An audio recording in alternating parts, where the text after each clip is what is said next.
Jati Aerocity. Sebagaimana peraturan pemerintah nomor 70 tahun 2001 dan keputusan Menteri Perhubungan nomor KM 48 tahun 2002 tentang kebandarudaraan, bahwa tahapan perencanaan pembangunan bandar udara internasional meliputi penyusunan pra-studi kelayakan, penyusunan studi kelayakan, penetapan lokasi bandar udara, penyusunan rencana induk, penyusunan studi AMDAL, penyusunan rencana teknik terinci, sisi darat dan sisi udara, dan pelaksanaan konstruksi atau pembangunan. Mengacu kepada peraturan tersebut, Provinsi Jawa Barat pada tahun 2003 telah melaksanakan studi kelayakan pembangunan bandar udara internasional di Jawa Barat melalui kajian kelayakan teknis yang meliputi aspek tata ruang, KKOP, kelayakan operasi yang dilakukan melalui analisis demand penumpang dan barang, kelayakan lingkungan berdasarkan kajian topografi, kerentanan gerakan tanah dan sumber gempa, serta kelayakan ekonomi dan finansial. Telah dilakukan seleksi terhadap 421 titik observasi demand dan 9 lokasi bandar udara existing yang menjadi 3 bandar udara alternatif, yaitu di lokasi sekitar Bandung atau Ciparai, Subang atau Lanut Suryadharma, dan Majalengka atau Lanut Sukani.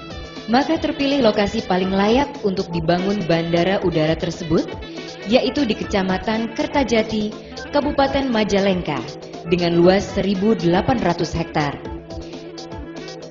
Sebagaimana ketentuan yang ada, lokasi tersebut telah ditetapkan dalam Peraturan Menteri Perhubungan Nomor KM 34 Tahun 2005. Kemudian pada tahun 2005 dilakukan pula studi lanjutan, yaitu rencana induk bandar udara dan kawasan pendukung.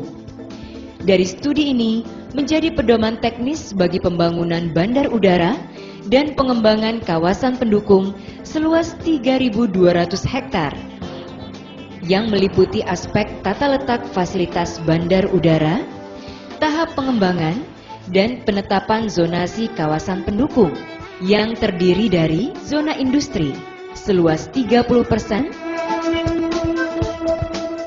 zona komersial atau perdagangan seluas 12%, yang dimungkinkan dikembangkan menjadi kawasan perdagangan bebas atau free trade zone, serta zona pemukiman seluas 20%, pusat kebudayaan atau Central Park seluas 4%, dan kawasan rekreasi seluas 9%, serta selebihnya pembangunan sarana prasarana kota. Selanjutnya pada tahun 2006 akan dilakukan studi penyusunan AMDAL dan rancangan teknik terinci yang meliputi rencana teknis sisi darat dan sisi udara. Dari studi ini dihasilkan rekomendasi dampak lingkungan mulai dari tahap prakonstruksi sampai dengan tahap operasi. Sedangkan dari studi rancangan teknis terinci dihasilkan spesifikasi teknis, daftar uraian pekerjaan dan album gambar yang akan menjadi dasar penyusunan dokumen pelelangan.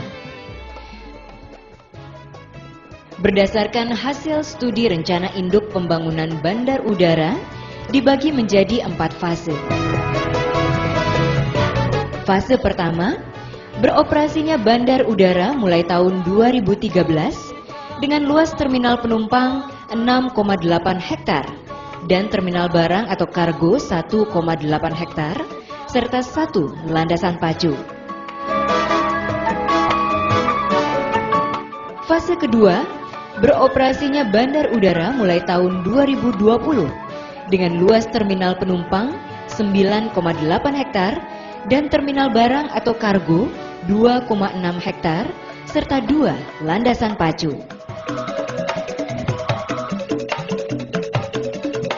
Fase terakhir atau ultimate dengan target beroperasinya bandar udara mulai tahun 2028 dengan luas terminal penumpang 11,2 hektar dan terminal barang atau kargo 3 hektar. Bandar Udara Internasional Jawa Barat dapat beroperasi pada tahun 2010 dengan dukungan semua pihak dan pendanaan yang memadai.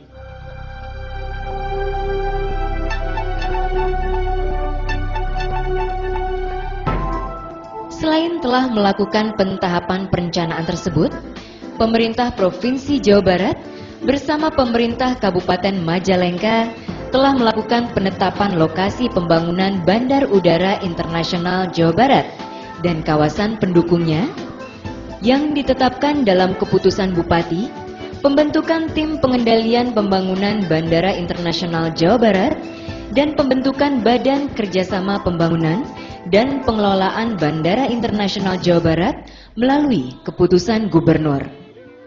Di samping itu, pemerintah provinsi telah merencanakan peletakan batu pertama kantor Badan Kerjasama melalui Badan Kerjasama yang telah dibentuk bersama dengan pemerintah Kabupaten Majalengka. Akan disusun rencana pembebasan lahan seluas 5.000 hektar. Sejalan dengan rencana pembebasan lahan tersebut, juga akan direncanakan program relokasi penduduk dengan menawarkan beberapa alternatif, diantaranya dalam bentuk dana penggantian atau rumah siap huni yang berada di kawasan pendukung. Dalam rangka untuk mengantisipasi perubahan tatanan sosial masyarakat setempat, akan dilaksanakan program rekayasa sosial dalam bentuk sosialisasi tentang pemahaman alih mata pencaharian dari berbasis pertanian menjadi industri, perdagangan, dan jasa. Selain itu juga akan dilakukan pembangunan pusat pelatihan kerja dan pengembangan usaha, mengadakan program pelatihan kerja dan usaha, serta penyiapan konsep sistem ketahanan masyarakat dalam bidang ekonomi, sosial, budaya, politik, dan keamanan. Berkaitan dengan rencana investasi. Berdasarkan hasil studi kelayakan dan rencana induk, investasi pembangunan Bandar Udara Internasional Jawa Barat dan kawasan pendukungnya membutuhkan biaya yang diperkirakan mencapai sebesar 25,4 triliun rupiah, di mana untuk pembangunan bandar udara terbagi menjadi 3 tahapan pembangunan yang akan mulai beroperasi tahun 2010, yaitu jangka pendek dengan biaya sebesar 4,6 triliun rupiah yang meliputi pembebasan tanah dan pembangunan bandar udara fase pertama. Jangka menengah dengan biaya sebesar 2,3 triliun rupiah yang meliputi pembangunan bandar udara fase kedua. Jangka panjang dengan biaya sebesar 3 triliun rupiah yang meliputi pembangunan bandar udara fase akhir atau ultimate.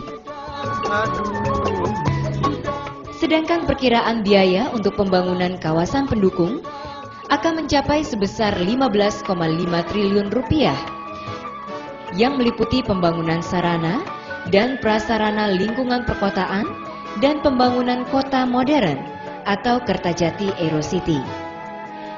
Dengan adanya keterpaduan antara pembangunan bandar udara dan kawasan pendukungnya ini akan menjadi daya tarik bagi para investor dalam dan luar negeri.